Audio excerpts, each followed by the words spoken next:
Okay, in this tutorial I'm going to go over how to create a watermark. There's a few different ways to do it. You can create a stamp and just stamp your watermark on whatever images you want. However, I don't think you can use a stamp in batch processing. So we're going to do it a different way. File, new, and the dimension is going to be up to you. I like to use 300 pixels per inch. And I'm just going to rename this watermark. The key thing that you have to do is make sure the background contents is marked as transparent. Okay? And I'm going to hit OK. And I'm simply going to use the text tool. Find a text that is pretty wide. Remember, it's up to you. It doesn't really matter what font.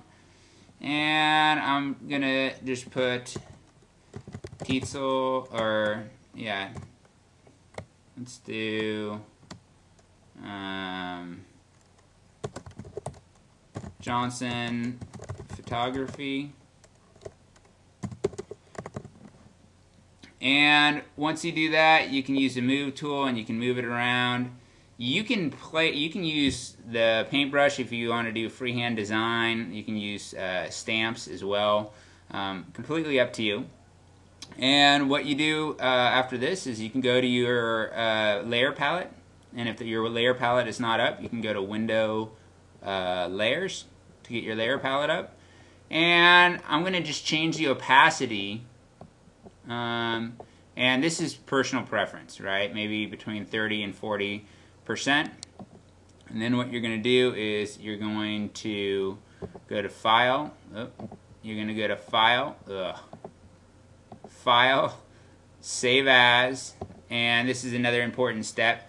Instead of a PSD, you need to make sure you save it as a PNG. The PNG will preserve the transparent background, right? If you take a look right here, you can see there's a checkerboard as a background.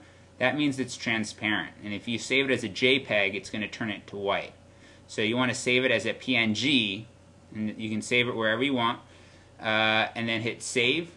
And then where it says interlace, you can hit None. And so now, if you take a look, let's say I have, let's say I open up a photo.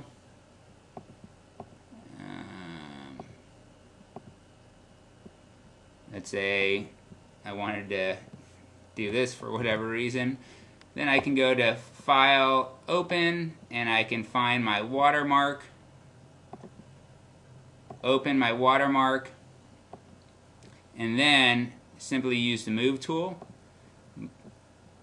Move tool, click on this, drag it, click on the text, and you can drag it over. And now you have your, let me get this out of your way. Now you have your watermark. If you want to make it smaller, you can hit Command T if you're on a Mac, Control T if you're on a PC. You can make it smaller. You can see that it's transparent already because the transparency saved.